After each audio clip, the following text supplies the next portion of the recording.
Hello friends, welcome to my channel Uttar Pradesh ji के। तो ये हमारी वीडियो का तीसरा पार्ट है। इसमें हम उत्तर प्रदेश के बारे में, उसके लिंगानुपात, जनसंख्या घनत्व, कुल साक्षरता, वर्तमान राज्यपाल आदि आदि चीज़ें, जैसे उसको भौगोलिक क्षेत्र कितने भौगोलिक रूप से कितने वर्गों में विभाजित किया गया है, ये सारी चीज़ें इसमें हम पढ़ेंगे।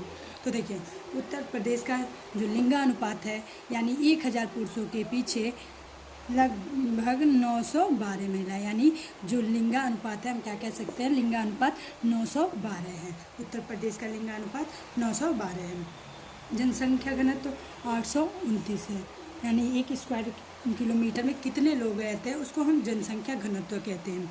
कुल साक्षरता। तो उत्तर प्रदेश का भौतिक विभाजन। उत्तर प्रदेश को भौगोलिक रूप से 3 भागों में विभाजित किया गया है। उत्तराखंड, यानी जब उत्तर प्रदेश को पता ही होगा, उत्तर प्रदेश को के कई जिलों को काटकर उत्तराखंड गठित किया गया था। उसके पहले हम उत्तर प्रदेश के भौतिक विभाजन किस रूप में करते हैं? उत्तर पर्वतीय क्षेत्र और मध्य का मैदान, दक्षिण का पठारी क्षेत्र। फिर इसके बाद जब उत्तराखंड का विभाजन हो गया, उसके बाद हम उत्तर प्रदेश के क्षेत्र को 3 भागों में विभाजित करते हैं। उत्तर प्रदेश का भावर और तराई क्षेत्र पहला हो जाता है, दूसरा हो जाता है मध्य का मैदानी क्षेत्र, तीसरा हो जाता है दक्षिण का पठारी क्षेत्र। भावर और तराई का क्षेत्र उत्तर प्रदेश के सबसे उत्तरी क्षेत्र हो, यानी पहला हम पढ़ रहे हैं भावर का तराई क्षेत्र। उत्तर प्रदेश के सबसे उत्तरी क्षेत्र को भावर का क्षेत्र कहते हैं, यानी जो ये इंडिकेट करता है दिशा इंडिकेट करता है, तो ये उत्तर होता है, और ये पूरब, ये पश्चिम, ये दक्षिण।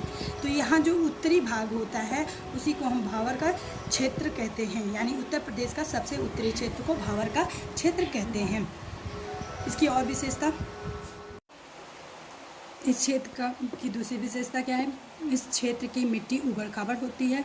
इस क्षेत्र में नदियाँ भूमिगत होती हैं। नेक्स्ट, नदियों के साथ लाए गए बालू, नदी के साथ जो बालू बह के आती है और हल्की सी मिट्टी से बने दलदली जैसे क्षेत्र को तराई या मैदान कहते हैं। इसमें गन्ना और धान की खेती की जाती है। इसका विस्तार सहारनपुर से लेकर कुशीनगर के पड़ौना तक है। इसका चौड़ाई औसत 34 किमी है। देखो, मध्य का मैदानी भाग 3 भागों में बांटा गया, पहला पढ़ लिया, दूसरा है मध्य का मैदानी भाग। इस क्षेत्र में नदियों का बहाव है तथा यहाँ नदियों के द्वारा लाई गई कीचड़, कापू मिट्टी से ढका हुआ क्षेत्र है, इसलिए यहाँ सर्वाधिक उपजाऊ क्षेत्र है। यह जो क्षेत्र है, यह बहुत ज़्यादा उपजाऊ है। यहाँ जो है कीचड़, कापू मिट्टी, ये सब से ये यहाँ की जो ज़मीन है बहुत ज़्यादा उपजाऊ हो जाती है। इस क्षेत्र में पश्चिमी सीमा यमुना की नदी के द्वारा तथा पूर्वी सीमा गंडक नदी के द्वारा निर्धारित है। इस क्षेत्र में बागर और खादर मैदान में भी बांटा गया है। ये जो क्षेत्र है, इस क्षेत्र को बागर और खादर मैदान में भी बांटा गया है। बागर क्या है? नदियों में बाढ़ का पानी नहीं पहुँच पाता, जिससे लगातार खेती होने से उर्वरा शक्ति कम हो जाती है, यानी नदियों का जो पानी से बाढ़ की जो पानी है वो ज़मीन तक नहीं पहुंच पाती और उसका वो जो उर्वरा शक्ति है वो कम हो जाती है। दक्षिण का पठारी क्षेत्र, यह ईसा प्रायद्वीपी भारत के उत्तर की तरफ विस्तारित, जिसे बुंदेलखंड के पठार के नाम से जाना जाता है।